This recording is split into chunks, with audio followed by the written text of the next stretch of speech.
রাষ্ট্রপতির ভাষণের উপরে বলতে চাই, রাষ্ট্রপতির ভাষণের উপরে আমি ধন্যবাদ দিতে পারছি না বলে দুঃখিত। আমরা এমন একজন রাষ্ট্রপতি পেয়েছি যিনি ফ্যাসিস্ট আমলেও রাষ্ট্রপতি ছিলেন, ইন্টারিম গভর্নমেন্টেও রাষ্ট্রপতি ছিলেন, বর্তমান গণতান্ত্রিক সমাজ সরকারেও রাষ্ট্রপতি, বহুরূপী। মাননীয় স্পিকার, এই বহুরূপী লোকগুলো সবচেয়ে ক্ষতিকর। মাননীয় স্পিকার, আমার এলাকার কিছু প্রয়োজনের কথা বলতে চাই। আমার এলাকা ঝিনেদা, এটা জনবহুল এলাকা, কৃষি প্রধান এরিয়া। সমস্যা হলো যোগাযোগ ব্যবস্থা খুবই অপ্রতুল, রেলপথ নাই। একমাত্র যোগাযোগ ব্যবস্থা সড়কের উপরে নির্ভর করতে হয়। জলপথও নাই ঝিনেদার এলাকায়, আর রেলপথও নাই।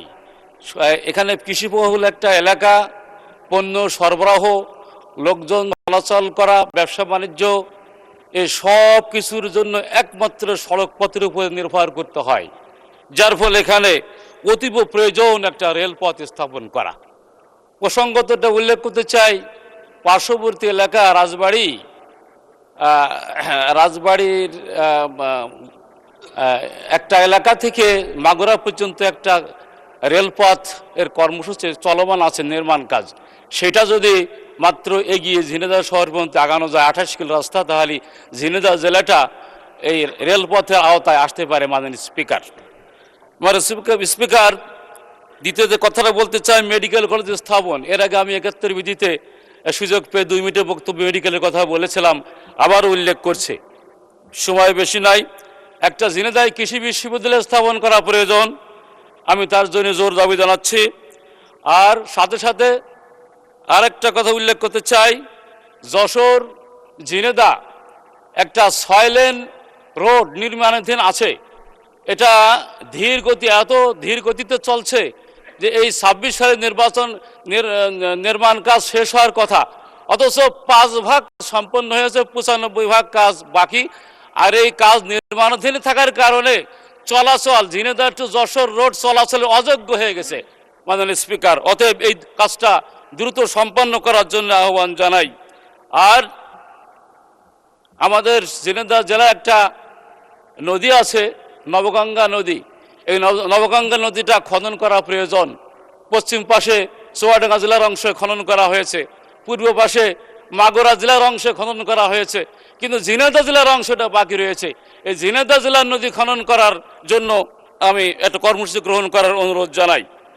এরপর আমি বলতে চাই, দৌলতদিয়া পাটুরিয়া এই ঘাটে পদ্মার দ্বিতীয় সেতু হওয়া প্রয়োজন।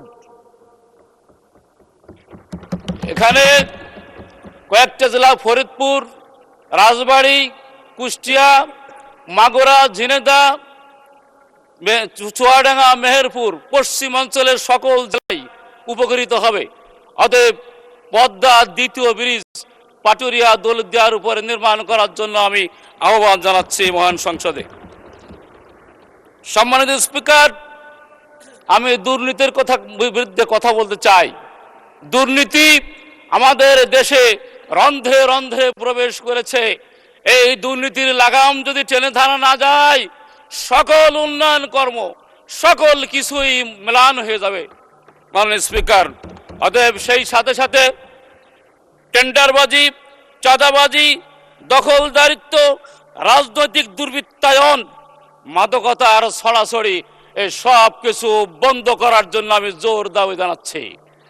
মাননীয় স্পিকার, সবশেষে কথা অনেক ছিল, কিন্তু আসলে অত্যধিক সময় বলা যায় না, তা আমি নিয়ত করেছি সময় বাঁচাবো না। রাষ্ট্রপতির ভাষণের উপরে বলতে চাই, রাষ্ট্রপতির ভাষণের উপরে আমি ধন্যবাদ দিতে পারছি না বলে দুঃখিত। কারণ আমরা এমন একজন রাষ্ট্রপতি পেয়েছি যিনি ফ্যাসিস্ট আমলেও রাষ্ট্রপতি ছিলেন, ইন্টারিম গভর্নমেন্টেও রাষ্ট্রপতি ছিলেন, বর্তমান গণতান্ত্রিক সমাজ সরকারেও রাষ্ট্রপতি, বহুরূপী। মাননীয় স্পিকার, এই বহুরূপী লোকগুলো সবচেয়ে ক্ষতিকর। সকল প্রকারের বহুমুখী লোকদের থেকে বিরত থাকার জন্য সকলকে আমি আহ্বান জানাচ্ছি। মাননীয় স্পিকার, ধন্যবাদ আপনাকে।